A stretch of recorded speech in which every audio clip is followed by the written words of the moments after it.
Hi കൂട്ടുകാരെ, പുതിയൊരു വീഡിയോയിലേക്ക് എല്ലാവർക്കും സ്വാഗതം. അങ്ങനെ പത്മ നന്ദിനിയെ അപമാനിക്കുകയാണല്ലോ. പഠിപ്പും വിവരവും ഇല്ലെന്ന് പറഞ്ഞിട്ട് സ്റ്റാഫുകൾക്ക് മുന്നിൽ നന്ദിനിയെ അപമാനിക്കുമ്പോൾ അത് സൂര്യക്ക് താങ്ങില്ല കേട്ടോ. അങ്ങനെ പത്മക്ക് മുന്നിൽ വെല്ലുവിളിച്ചിരിക്കുകയാണ്, നന്ദിനിയെ ഡിഗ്രി എടുപ്പിച്ച് നിങ്ങളുടെ മുന്നിലോട്ട് കൊണ്ടുവരുമെന്ന്. അപ്പോൾ പത്മ പറയാണ്, നീ ഡിഗ്രി അല്ല എന്നെക്കൊണ്ട് പറയിപ്പിക്കണ്ട, എന്നെക്കൊണ്ട് പറയിപ്പിച്ചാൽ അത് കൂടിപ്പോവും, അങ്ങനെയുള്ളതാണ് ഇവൾക്ക് കഴിയുള്ളൂ. അത് വേണ്ട എന്നാൽ ഞാൻ പച്ച മലയാളത്തിൽ തന്നെ പറയാം, ഇവൾക്ക് കഴിയും, ഡിഗ്രി അല്ല അവൾ തലയിൽ ചുമക്കുക. ഇവള് തേങ്ങയായിരിക്കും, തെങ്ങും തോപ്പുകാരൻ്റെ മകളല്ലേ, അപ്പോൾ ആ തോട്ടം പണിക്കാരൻ്റെ മകളല്ലേ, അപ്പോൾ അതായിരിക്കും എന്ന് പറയട്ടെ. അപ്പോൾ സൂര്യ പറയണ, ആരെയും നിങ്ങൾ പുച്ഛിച്ച് കാണണ്ട, നിങ്ങൾ വില കുറഞ്ഞ് കാണുന്ന ഈ നന്ദിനിയല്ലേ ഇപ്പം ഇങ്ങനെ ഒരു സംരംഭം കൊണ്ടുവന്നതെന്നൊക്കെ ചോദിക്കുക. അതെത്രമാത്രം വിജയിക്കും നമുക്ക് കണ്ടറിയാം എന്നൊക്കെ പറഞ്ഞിട്ട് പോവാണ്. അങ്ങനെ നന്ദിനി ഇങ്ങനെ പൊട്ടി പൊട്ടി കരയാണ് കേട്ടോ. അപ്പോൾ സൂര്യ പറയാണ്, നന്ദിനി, നിന്നെ വെല്ലുവിളിച്ചവർക്ക് മുന്നിൽ നീ പഠിച്ച് ജയിക്കണം, അതാണ് നന്ദിനി വേണ്ടത്. അവർക്ക് മുന്നിൽ നീ ഒരിക്കലും തോൽക്കരുത്. എന്നിട്ട് എൻ്റെ അമ്മ പറഞ്ഞ ആ ഇംഗ്ലീഷ് വാക്കുകളില്ലേ, അത് നീ അങ്ങ് മലയാളം സംസാരിക്കുന്നത് പോലെ ഇംഗ്ലീഷ് അങ്ങ് സംസാരിക്കണം. നന്ദിനി, ഇതൊന്നും ഇത്ര വിഷയമുള്ള കാര്യമല്ല. ഓരോന്നിലോട്ട് ഇറങ്ങുമ്പോഴാണ് ഓരോന്നും പഠിക്കുക എന്നൊക്കെ പറയുമ്പോൾ നന്ദിനിയുടെ കണ്ണിൽ നിന്നും തുറുതുറാ വെള്ളം വീണും കൊണ്ടിരിക്കുകയാണ് കേട്ടോ. പക്ഷെ സൂര്യ അത് ശ്രദ്ധിക്കുന്നില്ല. പിന്നീട് സൂര്യ വീട്ടിലെത്താണ്. അങ്ങനെ സൂര്യ പറയണ, വാ നന്ദിനി എന്ന് പറയുമ്പോൾ നന്ദിനി കാറിൽ നിന്ന് ഇറങ്ങി അവിടെ നിൽക്കുന്നുണ്ടാവും കേട്ടോ. ഇത് കാണുന്നതിനോട് കൂടിയിട്ട് സൂര്യ ചോദിക്കാൻ, നന്ദിനി നിനക്ക് എന്താ പറ്റിയത്? ഒന്നുമില്ല, എൻ്റെ അമ്മയുടെ വാക്കുകൾ നിൻ്റെ മനസ്സിനെ വല്ലാതെ കുത്തി നോവിച്ചൂലേ, അതൊന്നും നീ വിഷയമാക്കണ്ടടോ, നീ ഇങ്ങോട്ടേക്ക് വാ, എൻ്റെ വിഷയം ഇപ്പം അതല്ല. പിന്നെന്താ, അത് പഠിക്കുക എന്ന് പറഞ്ഞില്ലേ, അതാണ് ഞാൻ പാതി വഴിയിൽ ഉപേക്ഷിച്ച കാര്യം എന്നെക്കൊണ്ട് സാധിക്കുമോ എന്നുള്ള പേടിയാണ്. ഇംഗ്ലീഷ് എന്ന വാക്കുകൾ കേൾക്കുമ്പോൾ തന്നെ എനിക്ക് പേടിയാണ് വരുന്നത്. സാറ് ഓരോ വാക്കുകളും സാറിൻ്റെ അമ്മ ഓരോ വാക്കുകളും പറയുമ്പോൾ, എൻ്റെ നന്ദിനി, നീ മനസ്സുകൊണ്ട് ഇങ്ങനെയൊക്കെ പറഞ്ഞാൽ നിനക്ക് എവിടെയും എത്താൻ കഴിയില്ല. ആദ്യം നീ പ്രതികാരം, അതായത് എൻ്റെ അമ്മ ഇപ്പോൾ നിന്നോട് ചെയ്യുന്ന പ്രതികാര ബുദ്ധി തിരിച്ചും അവർക്ക് നീ കാണിച്ചു കൊടുക്കുകയാണ് വേണ്ടേ. വീറും വാശിയും ഉണ്ടെങ്കിൽ മാത്രമാണ് നിനക്ക് മുന്നോട്ട് പോകാൻ കഴിയുള്ളൂ നന്ദിനി എന്നൊക്കെ പറയുമ്പോൾ നന്ദിനി ഒന്നും മിണ്ടുന്നില്ല കേട്ടോ. നന്ദിനി, ഞാൻ പറഞ്ഞത് നീ കേൾക്കില്ലേ? ആയിക്കോട്ടെ എന്ന് പറയാം കേട്ടോ. പിന്നീടാണെങ്കിൽ പത്മയാണ് കാണിക്കുന്നത്. പത്മയോട് യതീന്ദ്രൻ പറയാണ്, എന്താ പത്മ നീ ഇങ്ങനെ ആയത്? എന്തിനാണ് സൂര്യയെ ഇങ്ങനെ നന്ദിനിയെ ഇങ്ങനെ വേദനിപ്പിക്കുന്നത്? എല്ലാവരും ഇപ്പം എല്ലതും പഠിച്ചിട്ടൊന്നല്ലല്ലോ ഭൂമിയിലോട്ട് ഇറങ്ങി വരുന്നത്. സാഹചര്യങ്ങൾ ഓരോരുത്തരെ ഓരോ ലെവലിലോട്ട് എത്തിക്കുന്നത്, അതിന് മനസ്സിലാക്കണം. അതുകൊണ്ട് തന്നെ ഞാൻ പറഞ്ഞത്, അവളുടെ സാഹചര്യം തെങ്ങും തോപ്പിൽ തേങ്ങ പെറുക്കുക, സെക്യൂരിറ്റി വേലക്ക് പോവുക, അവൾ അങ്ങനെയാണ് വളർന്നെങ്കിൽ അവൾ അതിനനുസരിച്ച് നിൽക്കണം. അല്ലാതെ എൻ്റെ വീട്ടിൽ വീട്ടുവേലക്ക് വന്ന അവൾ ഇന്ന് സൂര്യയുടെ ഭാര്യയാവുക എന്ന് പറയുന്നത് അത് ആർക്കും യോജിക്കുന്ന കാര്യമല്ല. അവന് വല്ലതും കാട്ടിക്കൂട്ടുന്നത് നമ്മൾ പേരൻസ് അല്ലേ എതിർക്കേണ്ടത്. മക്കൾ തെറ്റ് ചെയ്യുമ്പോൾ അതിന് എതിർപ്പ് പറയണ്ടേ. അപ്പോൾ അവൾ ഒരിക്കലും ഈ കമ്പനിയിലെ CEO ആയെന്നും കരുതിയിട്ട്, അവളെ CEO ആക്കിയെന്നും കരുതിയിട്ട് അവൾ ഒരിക്കലും എൻ്റെ സൂര്യയുടെ ഭാര്യയാവില്ല എന്ന് പറയണേ. അപ്പോൾ തന്നെ ഇവിടെ യതീന്ദ്രൻ പറയണ, ഇനി ഒരു കാര്യം ചിന്തിക്കണം, നിന്റെ മകൻ അവളെ ഭാര്യയാക്കിയിട്ടുണ്ടെങ്കിൽ നിനക്കത് നിഷേധിക്കാൻ കഴിയില്ല. പ്രായപൂർത്തിയായവനാണ് നിന്റെ മകൻ. അപ്പോൾ അതുകൊണ്ട് നിനക്ക് ഒന്നും ചെയ്യാൻ കഴിയില്ല. പേരൻസ് ആണ്, അമ്മയാണ്, അച്ഛനാണെന്നും പറഞ്ഞിട്ട് ചെന്ന് കഴിഞ്ഞാൽ നിയമം അവരുടെ കൂടെ ആയിരിക്കും എന്നൊക്കെ പറയാനിട്ടാ. അങ്ങനെ ഈ സമയം നിങ്ങൾ എന്ത് പറഞ്ഞാലും അവൾ എൻ്റെ മരുമകളാവില്ല, എൻ്റെ മകൻ്റെ ഭാര്യയാവില്ല, അവളെ ഞാൻ തുരത്തും, എൻ്റെ വീട്ടിൽ നിന്ന് അടിച്ചോടിക്കും എന്നൊക്കെ പറയാണ്. അപ്പം എന്ത് പറഞ്ഞിട്ടും കാര്യമില്ലാത്തവരോട് സംസാരിച്ചിട്ട് എന്ത് എന്ന ലെവലിൽ ഇങ്ങനെ യതീന്ദ്രൻ നിൽക്കുമ്പോൾ, അതൊക്കെ അവിടെ നിൽക്കട്ടെ, നിങ്ങളോട് വേറൊരു കാര്യം പറയാനാണ് ഞാൻ വന്നത്. അത് കേട്ട ഉടൻ തന്നെ യതീന്ദ്രൻ എന്തെന്ന് ചോദിക്കുകയാണ്. ഇതാ ഇത് നോക്കി എന്ന് പറഞ്ഞിട്ട് ഒരു വലിയൊരു കെട്ട് കൊടുക്കുന്നുണ്ട് കേട്ടോ. അപ്പം ഇതെന്താ, ഇത്രയും എടുക്കണ്ട, ഇതിവിടെ ഇരിക്കട്ടെ, ഇതിൽ നിന്നും ഒരു കാർഡ് തരാമെന്ന് പറഞ്ഞിട്ട് കാർഡ് കൊടുക്കണം. അങ്ങനെ യതീന്ദ്രൻ അത് തുറന്നു നോക്കുമ്പോൾ യതീന്ദ്രൻ ആകെ ഞെട്ടിപ്പോവാണ്. തൻ്റെ 50-ാം പിറന്നാൾ വരുന്നു. അപ്പോൾ 50-ാം പിറന്നാൾ വരുന്ന ആ ഒരു പ്രമാണിച്ച് ഒരു ഇൻവിറ്റേഷൻ ലെറ്റർ തയ്യാറാക്കിയിരിക്കുകയാണ് കേട്ടോ. അങ്ങനെ ഈ ഇൻവിറ്റേഷൻ ലെറ്റർ കാണുമ്പോൾ യതീന്ദ്രൻ നല്ല സന്തോഷമാവണം. അങ്ങനെ യതീന്ദ്രൻ ഈ ഇൻവിറ്റേഷൻ ലെറ്റർ പാതി വരെ അങ്ങ് വായിച്ച് ലാസ്റ്റിലോട്ട് എത്തുമ്പോൾ അതിലെഴുതിയിരിക്കുന്നത്, യതീന്ദ്രൻ ഇങ്ങനെ 50-ാം പിറന്നാൾ ആഘോഷിക്കുന്ന എല്ലാവരും വരൂ അങ്ങനെ ക്ഷണക്കത്താണ്. എന്നിട്ട് അതിൽ പറയാണ്, പത്മയാണ് എൻ്റെ ഭാര്യ, എൻ്റെ മരുമകൻ വിജയ്, അതുപോലെ ഇന്ദ്രജ, വേദ, എൻ്റെ മകൻ സൂര്യ എന്നൊക്കെ എഴുതിയിട്ടുണ്ട്. പക്ഷെ നന്ദിനിയുടെ പേര് മാത്രമല്ല കേട്ടോ. അത് കാണുന്നതിനോടുകൂടി യതീന്ദ്രൻ അങ്ങ് ദേഷ്യം പിടിക്കുകയാണ്. എന്താണ് നീ ഇങ്ങനെ ആയിപ്പോയത്? ഇങ്ങനെ ഒരാളോട് ചെയ്യാൻ പാടില്ല. എന്താ, നന്ദിനി സൂര്യയുടെ ഭാര്യയല്ല? ഞാൻ നിങ്ങളോട് 5 മിനിറ്റ് മുന്നേ എന്താ പറഞ്ഞത്? നന്ദിനി സൂര്യയുടെ ഭാര്യ നിങ്ങൾക്കും നിങ്ങളുടെ മകനും, എനിക്കല്ല. എൻ്റെ മകനെ ഒരു കല്യാണം കഴിപ്പിച്ചിട്ടില്ല ഞാൻ. അതുകൊണ്ട് അവൾ എൻ്റെ മരുമകളായി വരില്ല. അത് കേട്ട ഉടൻ തന്നെ ഇത് എത്രമാത്രം സൂര്യയെ വേദനിപ്പിക്കുന്ന അറിയോ? ഓ, അവള് വേദനിക്കണം. ഇത് നീ ഈ ഇൻവിറ്റേഷൻ ലെറ്റർ ക്ഷണിക്കാൻ ചെല്ലുമ്പോൾ ഇത് സൂര്യ കാണാതിൻ്റെ കുറച്ചില്ല നന്ദിനിക്കും അവൾ ആ വീട്ടിൽ ആരുമല്ല എന്നുള്ളത് ഇൻവിറ്റേഷൻ ലെറ്ററിലൂടെ പുറത്തു വരും. അത് കേട്ട ഉടൻ തന്നെ പത്മ പറയണേ ഞാൻ അത് തന്നെയാണ് ഉദ്ദേശിച്ചത്, അത് തന്നെയാണ് ഞാൻ ചെയ്തത് എന്ന് പറയണ കേട്ടോ. അങ്ങനെ ഈ സമയമാണെങ്കിലോ നന്ദിനി ഇങ്ങനെ ഭക്ഷണം കഴിക്കാൻ ഇരിക്കുന്നില്ല. സൂര്യക്ക് ഭക്ഷണം വിളമ്പി കൊടുക്കുക. അപ്പോൾ സൂര്യ പറയണേ എന്ത് ടേസ്റ്റുള്ള ഭക്ഷണമാണ് നന്ദിനി നീ ഉണ്ടാക്കുന്നത്, നീ എത്രാമത്തെ വയസ്സിലാണ് ഭക്ഷണം ഉണ്ടാക്കാൻ പഠിച്ചത്? ഏകദേശം ഒരു 16 വയസ്സായിട്ടുണ്ടാവും. അപ്പോൾ അത് കേട്ട ഉടനെ തന്നെ ഇതെങ്ങനെ ഇത്ര ചെറുപ്പത്തിൽ ഇങ്ങനെ ഭക്ഷണം ഉണ്ടാക്കാൻ പഠിച്ചത്? സാഹചര്യമാണ് എന്നെ പഠിപ്പിച്ചത്. എൻ്റെ അമ്മ ഞാൻ 10-14 വയസ്സാകുമ്പോൾ എൻ്റെ അമ്മ മരിച്ചു. പിന്നീട് എൻ്റെ വീട്ടിൽ ഭക്ഷണം ഉണ്ടാക്കാൻ ആരും ഉണ്ടായിരുന്നില്ല. അപ്പം എൻ്റെ അനിയത്തിമാർക്കും അച്ഛനും വേണ്ടി ഞാൻ ഓരോന്ന് പതിയെ പതിയെ ഇങ്ങനെ പഠിച്ചു തുടങ്ങിയതാണ്. പിന്നീട് എൻ്റെ അമ്മൂമ്മ വന്നു. പിന്നെ അമ്മൂമ്മയായി കാര്യങ്ങൾ ഏറ്റെടുക്കൽ, പിന്നെ ഞാനും അമ്മൂമ്മയും അടുക്കളയിലോട്ട് കയറി എന്നൊക്കെ പറയാണ്. അങ്ങനെ ഈ സമയം സൂര്യ പറയണം അപ്പം സാഹചര്യമാണ് എന്തും പഠിപ്പിക്കുന്നത്. അപ്പം അങ്ങനെ ഒരു സാഹചര്യമാണ് നന്ദിനി ഇന്നിയിൽ വന്നിരിക്കുന്നത്. അപ്പോൾ ആ സാഹചര്യത്തിനനുസരിച്ച് നീ ഇംഗ്ലീഷ് പഠിക്കണം എന്നൊക്കെ പറയുമ്പോൾ പുറത്ത് കാണാം പത്മയുടെ കാറിൻ്റെ സൗണ്ട് കേൾക്കുന്നുണ്ടാവും. അപ്പോൾ അത് കേൾക്കുന്നതിനോട് കൂടിയിട്ട് സൂര്യക്ക് വാശിയാവാണ്. നന്ദിനി നീ എനിക്കൊപ്പം ഇരിക്കുക. അപ്പോൾ നന്ദിനി പറയുന്നത് ഞാൻ ഇപ്പം ഇരിക്കുന്നില്ല, അതൊന്നും പറഞ്ഞാൽ പറ്റത്തില്ല, നീ ഇരിക്കുമെന്ന് പറഞ്ഞിട്ട് ഇരുത്താണ്.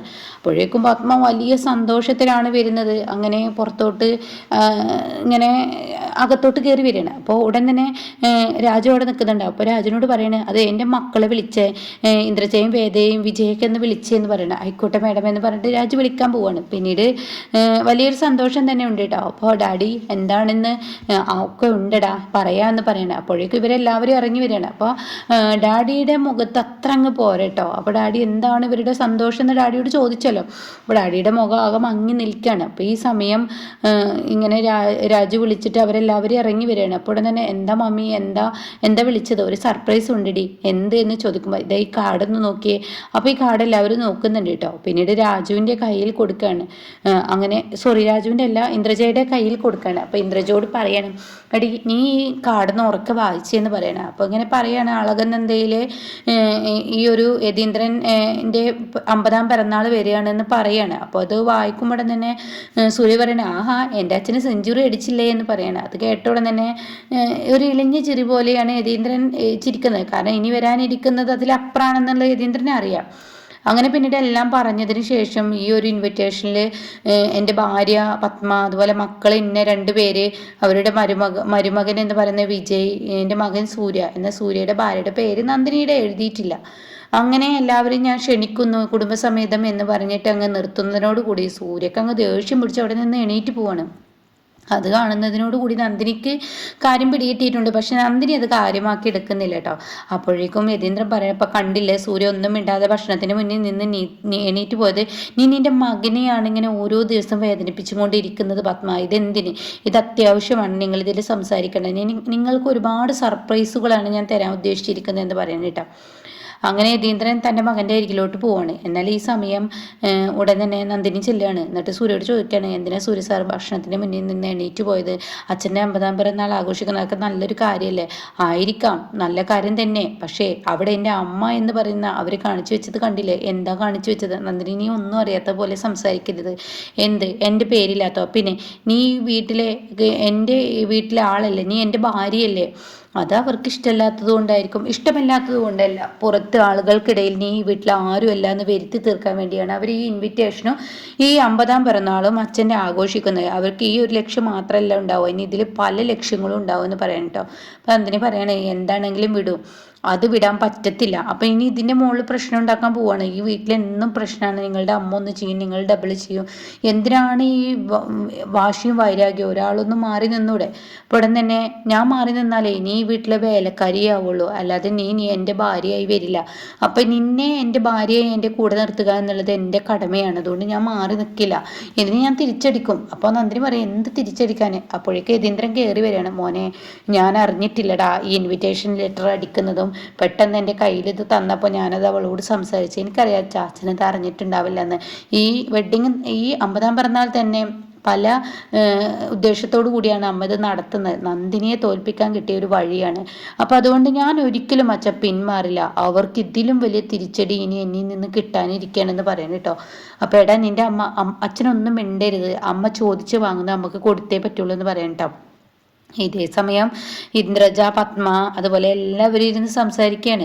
അപ്പോൾ വിജയ് പറയണേ, അല്ല പത്മ പറയാണ്, എന്തായാലും അവൾക്കുള്ളത് കിട്ടിയില്ലേ. അപ്പോൾ ഇന്ദ്രജ പറയണേ, എൻ്റെ അമ്മ ഈ ഇൻവിറ്റേഷൻ ലെറ്ററോടെ അവൾക്ക് ഒരു വീട്ടിലൊരു വിലയില്ലാതാക്കി. അപ്പോഴേക്കും വേദ പറയണ, അവളൊരു വേലക്കാരിയുടെ റോൾ തന്നെ അമ്മ കൊടുത്തല്ലോ, അവൾ സൂര്യയുടെ ഭാര്യയാണെന്ന് ഞകളിച്ച് നടക്കുന്നുണ്ടല്ലോ, പക്ഷേ ഏട്ടൻ്റെ ഭാര്യ ആവാനുള്ള കഴിവ് അവൾക്കില്ലെന്ന് ഈ കത്തിലൂടെ അമ്മ തെളിയിച്ചു. എൻ്റെ അമ്മ ആൾ സൂപ്പറാ എന്ന് ഇന്ദ്രജയും വേദയും പറയുമ്പോൾ ഉടൻ തന്നെ വിജയ് പറയാണ്, അമ്മ സൂപ്പറൊക്കെ തന്നെയാണ്, പക്ഷെ അമ്മയുടെ മകന് അതിൽക്കും വലിയ സൂപ്പറാണ്. അത് കേട്ട ഉടൻ തന്നെ പത്മ, എന്താണ് നീ പറഞ്ഞത്? അല്ല, ഇനിയിപ്പോൾ സൂര്യയുടെ തിരിച്ചറി ഇതിലും വലുതായിരിക്കും എന്ന് പറയണ കേട്ടോ. അത് കേൾക്കുന്ന ഇന്ദ്രജ പറയണേ, നിങ്ങളൊന്ന് വായടക്കുന്നുണ്ട്, എന്ത് പറഞ്ഞാലും അതിനൊരു മനസ്സിനെ നോവിക്കുന്ന ഒരു വാക്കുകൾ നിങ്ങളിൽ നിന്ന് വരും. അല്ല, ഞാൻ സൂര്യയുടെ കാര്യം പറഞ്ഞതാണ്, ഇതിലെന്താ ഇനി സൂര്യക്ക് ചെയ്യാൻ കഴിയുക എന്ന് പത്മ ചോദിക്കുന്നുണ്ട് കേട്ടോ. പിന്നീട് സൂര്യക്ക് ഉറക്കം കിട്ടുന്നില്ല. സൂര്യ ഒരുപാട് സിഗരറ്റ് വലിച്ചും കൊണ്ടിരിക്കുക. ആ സമയം നന്ദിനി പറയണേ, സൂര്യ സാർ അത് വിട്ടേക്ക്, ഉറങ്ങ, ഇനി അത് വിഷയമാക്കണ്ട. ഇല്ല, അവർ നാളെ മുതൽ ലെറ്റർ ഇങ്ങനെ ആളുകളെ ക്ഷണിക്കാൻ വേണ്ടി കൊണ്ടുപോകും. ആ സമയം നീ വീട്ടിൽ ആരും ഇല്ല എന്നുള്ള ആ സ്ഥാനം എല്ലാവർക്കും ഇടയിൽ ഉണ്ടാവും. അത് പാടില്ല. എന്താ ഈ സമയം കൊണ്ട് ചെയ്യാൻ? നീ പോയി കിടന്നിറങ്ങിക്ക നന്ദിനി, എന്ത് ചെയ്യണമെന്ന് എനിക്കറിയില്ല, പക്ഷെ എനിക്ക് എൻ്റെ തല മൊത്തം ബ്ലാങ്കാണ്.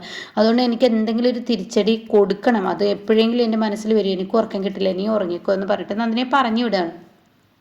അങ്ങനെ പിറ്റേ ദിവസം രാവിലെ ഈ ഇൻവിറ്റേഷൻ ലെറ്ററിനെ കുറിച്ച് ഇവരിങ്ങനെ പരസ്പരം ഓരോന്ന് പറഞ്ഞ് ചിരിക്കുകയാണ്. അതിനിടയ്ക്ക് പത്മ വരുന്നുണ്ട്. അപ്പോൾ പത്മ പറയണേ, ഞാൻ എന്തായാലും ക്ഷണിക്കാൻ വേണ്ടി, അതിഥികളെ ക്ഷണിക്കാൻ വേണ്ടി പോവുകയാണ്, നിങ്ങളും കൂടി വരുമെന്ന് പറഞ്ഞിട്ട് യതീന്ദ്രനെ വിളിക്കുന്നുണ്ട്. അപ്പോൾ യതീന്ദ്രൻ പറയണേ, എനിക്ക് പെട്ടെന്ന് വേറൊരു സ്ഥലം വരെ പോകാനുണ്ട്, നീ പോയിക്കോ എന്ന് പറയുന്നത്. ശരി, ഞാൻ VIP വിളിച്ച്, നമുക്ക് വേണ്ടപ്പെട്ട ആളുകളൊക്കെ വിളിച്ച് ഞാൻ വരാമെന്ന് പറഞ്ഞിട്ട് പത്മ ആ ഒരു കെട്ട് ഫുള്ളായിട്ട് പൂജാമുറിയിൽ നിന്ന് എടുത്തു കൊണ്ടുവരാൻ രാജുവിനോട് പറയണം. അങ്ങനെ അത് ഫുള്ളായിട്ട് പത്മ എടുത്തു കൊണ്ടുവരുന്നുണ്ട്. പത്മയുടെ കയ്യിൽ കൊടുക്കുന്നുണ്ട്. ഇതേ സമയം പത്മ അങ്ങ് പോവാണ്. പിന്നീടാണെങ്കിലോ ഈ പറയുന്ന രാജു, അതുപോലെ യതീന്ദ്രനും പോയിരിക്കുന്നു, ഇന്ദ്രജ, വേദ ഇവരൊക്കെ പറഞ്ഞ് ചിരിക്കുകയാണ്. അപ്പോൾ വിജയ് പറയുന്നുണ്ട്, നിന്റെ ആങ്ങളെ എന്താണെന്നുള്ളത് നീ അറിയാതിരിക്കുന്നേ ഉള്ളൂ എന്ന് പറയുന്നുണ്ട് കേട്ടോ. അപ്പോൾ ഈ സമയം സൂര്യ അങ്ങോട്ടേക്ക് കയറി വരിക. എന്നാലും നമ്മുടെ അമ്മ സൂപ്പറല്ലേ വേദ എന്നിങ്ങനെ ഇന്ദ്രജയോട് പറയണം. നമ്മുടെ അമ്മ എന്ത് നല്ല തിരിച്ചടിയാണ് അച്ഛനെ അറിയാതെ ചെയ്തിരിക്കുന്നത്. അപ്പോൾ ഇതിങ്ങനെ പറയുമ്പോൾ എന്തൊക്കെയോ വിജയ് ചിന്തിക്കുന്നുണ്ട് കേട്ടോ. അപ്പോൾ ഒന്ന് സൂര്യ അങ്ങോട്ടേക്ക് കയറി വന്നിട്ട് സൂര്യ പറയണേ, എൻ്റെ അളിയൻ ചിന്തിച്ചതേ, ഇവിടെ ആണിനൊരു വിലയില്ലല്ലോ, ഇവിടെ കാര്യങ്ങളൊക്കെ തീരുമാനിക്കുന്ന ഭാര്യയല്ലേ നിന്റെ എല്ലാം അമ്മ, അപ്പോൾ അതും ചെയ്യുമെന്നല്ലേ നിങ്ങൾ ചിന്തിച്ചത്. അപ്പോൾ അത് കേട്ട ഉടനെ തന്നെ ഇവനെ എങ്ങനെ ഇത്ര പെട്ടെന്ന് മനസ്സിലായെന്നല്ലേ അവരിൽ നിൽക്കുമ്പോൾ ഇന്ദ്രജ കണ്ണുരുട്ടി പേടിപ്പിക്കുകയാണ് കേട്ടോ. അപ്പോൾ കണ്ണുരുട്ടി പേടിപ്പിക്കൊന്നും വേണ്ട എൻ്റെ ചേച്ചി, ഒന്നും മിണ്ടാതിരിക്കുക. ചേച്ചി ചെയ്യുന്നതോ അമ്മ ചെയ്യുന്നതോ ഒക്കെ ഇതുപോലെ തന്നെയാണല്ലോ. ഭർത്താവ് എന്ന് പറയുന്നത് പേരിന് കൊണ്ടു കിടക്കുന്നതല്ലേ, നിങ്ങളല്ലേ കാര്യങ്ങൾ തീരുമാനിക്കുന്നത്. എന്തായാലും രാജുവേട്ട, അതൊക്കെ എന്തെങ്കിലും ആവട്ടെ, ആ ഇൻവിറ്റേഷൻ ലെറ്ററിൻ്റെ ആ ഒരു ഇതുണ്ട്, എടുത്തിട്ട് വരുമോ എന്ന് ചോദിക്കുകയാണ്. അപ്പോൾ അത് കേട്ട ഉടനെ തന്നെ ആയിക്കോട്ടെ ഞാൻ എടുത്തിട്ട് വരാമെന്ന് പറഞ്ഞിട്ട് പൂജാമുറിയിലേക്ക് രാജു പോവാണ്. അങ്ങനെ രാജു വന്ന ഉടൻ തന്നെ നന്ദിനിയെ വിളിക്കുക. നന്ദിനി, നീ ഇങ്ങ് വന്നേന്ന് പറയണേ. അപ്പോൾ എന്തേന്ന് ചോദിക്കുമ്പോൾ എൻ്റെ അച്ഛൻ്റെ 50ാം പിറന്നാളാണ്, അപ്പോൾ ആദ്യമായി നമുക്ക് രാജുവേട്ടനെ വേണം ക്ഷണിക്കാൻ. അപ്പോൾ അതുകൊണ്ട് ഇതിൽ നിന്നൊരു ഇൻവിറ്റേഷൻ ലെറ്റർ എടുത്തിട്ട് ഫുള്ള് കൊണ്ടുപോയിട്ടുണ്ടല്ലോ, അപ്പോൾ ആകെ ഒരു ലെറ്റർ അവിടെ ഉണ്ടാവുള്ളൂ. അപ്പോൾ ഇതൊന്ന് എടുത്തിട്ട് നമുക്ക് രാജുവേട്ടനെ ക്ഷണിക്കാം, അതാണ് നല്ലത്. കാരണം നന്ദിനിയുടെ ആങ്ങളെയായി കാണുന്നത് രാജുവേട്ടനെയാണല്ലോ നന്ദിനി, അതേന്ന് പറയണം. അപ്പോൾ നമുക്ക് 2 പേർക്കും കൂടി കൊടുക്കാമെന്ന് പറഞ്ഞ് രാജുവിന് കൊടുക്കുകയാണ്. എന്നിട്ട് രാജുവിനോട് പറയാണ്, ഇൻവിറ്റേഷൻ ലെറ്റർ ഒന്ന് വായിച്ചെന്ന്. അപ്പോൾ രാജു പറയാണ്, ഇന്നലെ രാത്രി വായിച്ച് കേട്ടതല്ല. അങ്ങനെയല്ല രാജുവേട്ടന് വായിക്കണം, രാജുവേട്ടൻ്റെ കൊണ്ട് വായിക്കുന്നതാണ് രസം എന്ന് പറയണം. അങ്ങനെ ഈ സമയം രാജു വായിക്കുകയാണ്. അങ്ങനെ വായിച്ചതിന് ശേഷം ലാസ്റ്റ് സൂര്യ ആൻഡ് സൂര്യയുടെ ഭാര്യ നന്ദിനി എന്നും കൂടി അതിൽ വരുന്നുണ്ട് കേട്ടോ. എല്ലാവരുടെ പേരും വരികയാണ്. പത്മ അടിച്ച ലെറ്ററിൽ നന്ദിനിയുടെ പേരില്ല, എന്നാൽ ഇപ്പോഴത്തെ ലെറ്ററിൽ നന്ദിനിയുടെ പേരുണ്ട്. ഇത് കാണുന്ന ഇന്ദ്രജ ആകെ ഞെട്ടിപ്പോവാണ്. നോക്കട്ടെ എന്ന് പറഞ്ഞിട്ട് ആ പേപ്പർ പിടിച്ച് വലിച്ച് നോക്കുമ്പോൾ അതിൽ നന്ദിനിയുടെ പേരുണ്ട് കേട്ടോ. അങ്ങനെ അവിടെ ഒരു ടെസ്റ്റ് നടന്നിരിക്കുകയാണ്. അപ്പോൾ ആ ടെസ്റ്റ് എങ്ങനെയാണ് നടന്നതെന്ന് ഞാൻ നിങ്ങളോട് പറയാം. അപ്പോൾ ഇതിൻ്റെ ബാക്കി റിവ്യൂ അടുത്ത വീഡിയോയിൽ പറയാം കേട്ടോ. അപ്പോൾ ആരെങ്കിലും ചാനൽ സബ്സ്ക്രൈബ് ചെയ്യാതെ കാണുന്നുണ്ടെങ്കിൽ ചാനൽ സബ്സ്ക്രൈബ് ചെയ്തിട്ടാൽ ഞാൻ ഇടുന്ന വീഡിയോയുടെ നോട്ടിഫിക്കേഷൻ എനിക്ക് ലഭിക്കും കേട്ടോ.